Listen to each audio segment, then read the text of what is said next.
school, so many of us didn't have a really good time when it came to reading or writing essays. But I do feel that essays can be extremely valuable, especially in the modern era where we don't have too much time and the life is really fast paced, and especially when we have this medium of audio. So I thought, why not talk about essays once in a while and, in fact, narrate some of them? That would be a good idea. So I'm going to do that in some of the upcoming podcasts. Let me know what do you think about it and your own experience. So I'm going to start with quite a funny essay actually. It was written by G.K. Chesterton at the beginning of 20th century, 1909 to be precise. It's called On Lying in Bed.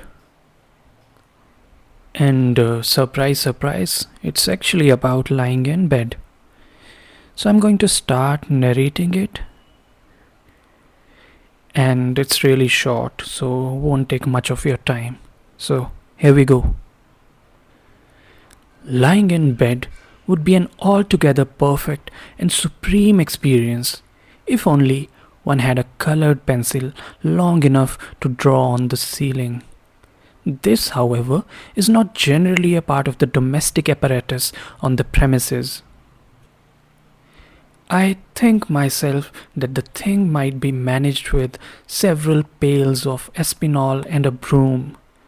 Only if one worked in a really sweeping and masterly way, and laid on the color in great washes, it might drip down again on one's face in floods of rich and mingled color like some strange fairy rain.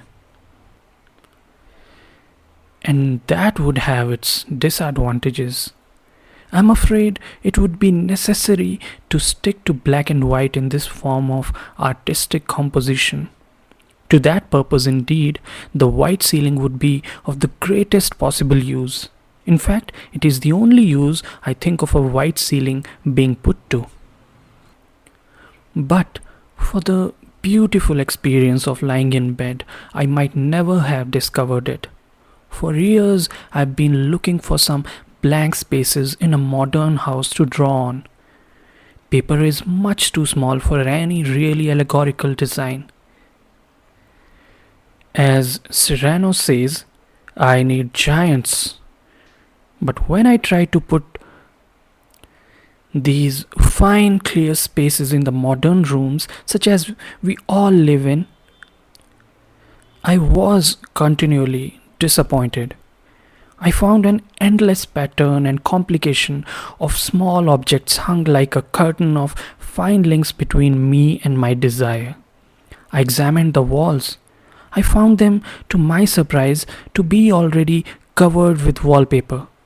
And I found the wallpaper to be already covered with uninteresting images, all bearing a ridiculous resemblance to each other. I could not understand why one arbitrary symbol, a symbol apparently entirely devoid of any religious or philosophical significance, should thus be sprinkled all over my nice walls like a sort of smallpox. The Bible must be referring to wallpapers, I think, when it says, "Use not vain repetitions as the Gentiles do." I found the Turkey carpet a mass of unmeaning colors, rather like the Turkish Empire or like the sweetmeat called Turkish Delight. I do not exactly know what Turkish Delight really is, but I suppose it is Macedonian massacres.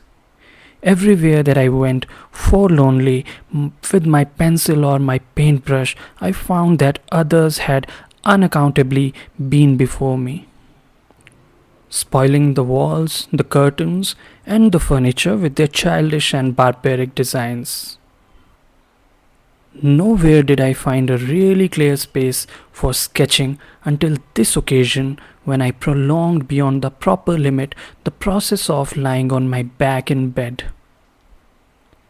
And then the light of that white heaven broke upon my vision, that breadth of mere white which is indeed almost the definition of paradise, since it means purity and also means freedom. But alas, like all heavens, now that it is seen, it is to be found to be unattainable. It looks more austere and more distant than the blue sky outside the window. For my proposal to paint on it with the bristly end of a broom has been discouraged, never mind by whom, by a person debarred from all political rights, and even my minor proposal put the other end of the broom into the kitchen fire and turn it to charcoal has not been conceded. Yet I am certain that it was from persons in my position that all the original inspiration came for covering the ceilings of palaces and cathedrals with the riot of fallen angels or victorious gods. I am sure that it was only because Michelangelo was engaged in the ancient and honorable occupation of lying in bed that he never realized how the roof of the Sistine Chapel might be made into an awful imitation of a divine drama that could only be acted in the heavens. The tone now commonly taken toward the practice of lying in bed is hypocritical and unhealthy.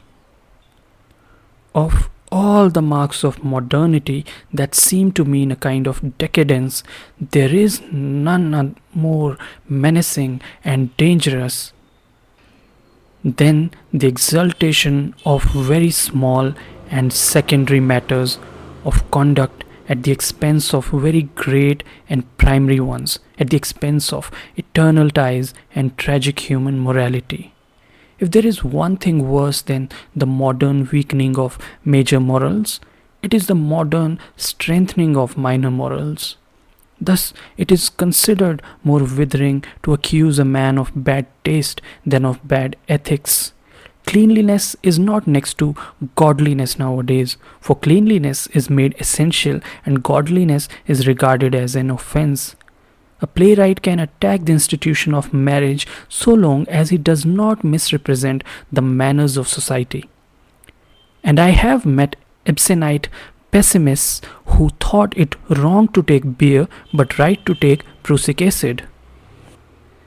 Especially this is so in matters of hygiene, notably such matters as lying in bed. Instead of being regarded as it ought to be as a matter of personal convenience and adjustment, it has come to be regarded by many as if it were a part of essential morals to get up early in the morning. It is upon the whole part of practical wisdom. But there is nothing good about it or bad about its opposite. Misers get up early in the morning, and burglars, I am informed, they get up the night before. It is the great peril of our society that all its mechanisms may grow more fixed while its spirit grows more fickle. A man's minor actions and arrangements ought to be free, flexible, creative. The things that should be unchangeable are his principles, his ideals. But with us, the reverse is true. Our views change constantly, but our lunch does not change. Now, I should like men to have strong and rooted conceptions, but as for their lunch, let them have it, sometimes in the garden, sometimes in bed, sometimes on the roof, sometimes in the top of a tree. Let them argue from the same first principles, but let them do it in a bed or a boat or a balloon. This alarming growth of good habits really means a too great emphasis on those virtues which mere custom can ensure. It means too little emphasis on those virtues which custom can never quite ensure. Sudden and splendid virtues of inspired pity or inspired candor. If ever that abrupt appeal is made to us, we may fail. A man can get used to getting up at 5 o'clock in the morning. A man cannot very well get used to being burnt for his opinions. The first experiment is commonly fatal. Let us pay a little more attention to these possibilities of the heroic and unexpected. I dare say that when I get out of this bed, I shall do some deed of an almost terrible virtue. For those who study the great art of lying in bed, there is one emphatic caution to be added. Even for those who can do their work in bed, like journalists, still more for those who work outside the bed. For example, the professional harpooners of whales. It is obvious that the indulgence must be very occasional, but that is not the caution I mean. The caution is this: if you do lie in bed, be sure you do it without any reason or justification at all. I do not speak, of course, of the seriously sick. But if a healthy man lies in bed, let him do it without a rag of excuse. Because then he will get up a healthy man. If he does it for some secondary hygienic reason, if he has some scientific explanation, he may get up a hypochondriac.